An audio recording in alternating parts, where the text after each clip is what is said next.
Hi everyone. If you have ever got confused and what is the difference between abstract class and interface and which one you should be using in what condition, you are in the right place. So let's start to understand this concept by a simple visual which is being shown here right now. Let's start with this. On the left hand side, you have got a partially built house. This represents an abstract class. It is a structure that's in progress. It comes with the shared wall, foundation, and maybe even some plumbing. But the key thing is that it's not finished, it's not complete. Abstract class behave the similar way. So you inherit it, you define a derived class, okay, and you inherit it and then complete the rest of the functionality. On the right hand side, we have got a signed contract. That is the interface. If you see the document, so it indicates that a contract. This is the interface. It tells you what is required but gives you nothing pre-built. You are saying I agree to provide these features. So here is the quick takeaway, right? In order to understand what is abstract class and what is interface. Abstract class is a relationship. It defines identity with the logic. Interface is can do. That means it defines capability with no logic. Let's jump into the code to understand this a little bit better. Let's say we have some payment types which require fraud checks like credit cards, but not all payment types need the fraud check. And this is a perfect use case of an interface. So look here, I mean, there is interface here and with the name of iFraud check, and it is having one method defined run fraud check. So interface iFraud check defines a capability. So this defines a capability, not an identity. It's saying if your class can do fraud checking, go ahead, implement this. That's what interface are best for, sharing the intent, not behavior. Now, we define a base class payment method. All payment types, whether it's a PayPal, a crypto, a credit card, right, have an amount and can print a receipt.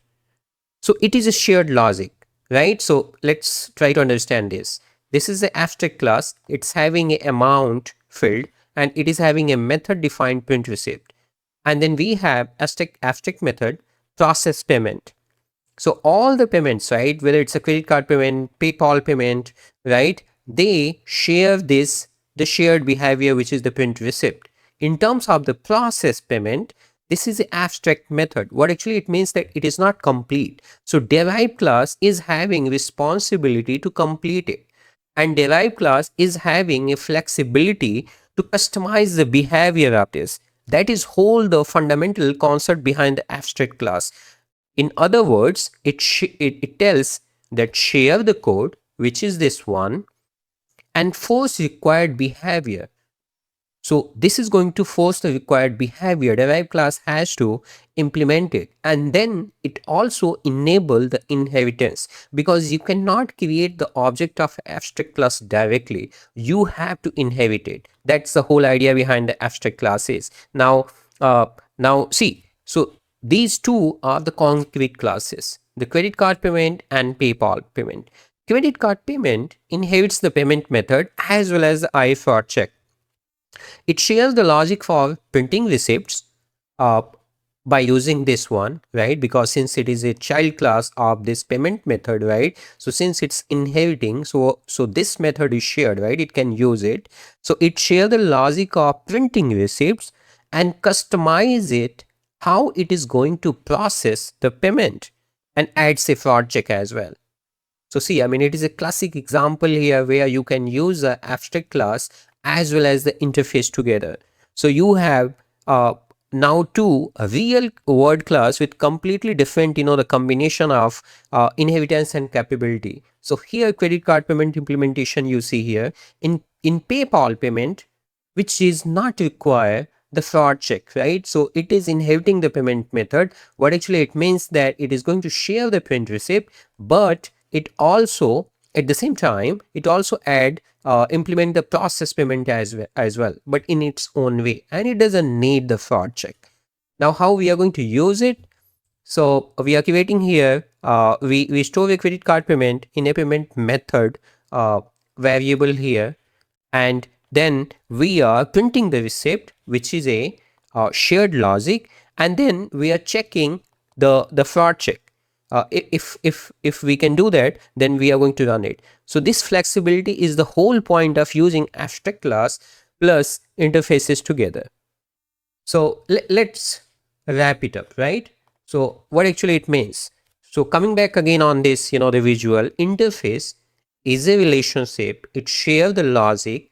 It allows a single inheritance, can include implemented methods, right? Which derived class can share it, can use it. On the other hand, the interface is a can-do relationship. It defines the contract, and using the interface, you can have multiple inheritance and no logic. Okay. Now, one thing I want to add here, that with C# 8.0 introduction, Microsoft came up with this concept that when you are defining an interface, you can have a default implementation in the interface as well.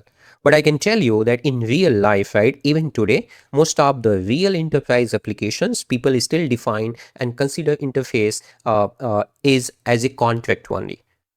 So, so if this visual and plus code walkthrough help you clarify the things, that what is abstract class, what is the interface, and in which case you should be using one to the another, hope it is helpful for you. Please do let me know in the comments if you have ever mixed up these in a real life project. You are not alone. That's it for the today episode. This is step by step coding. See you in the next deep dive.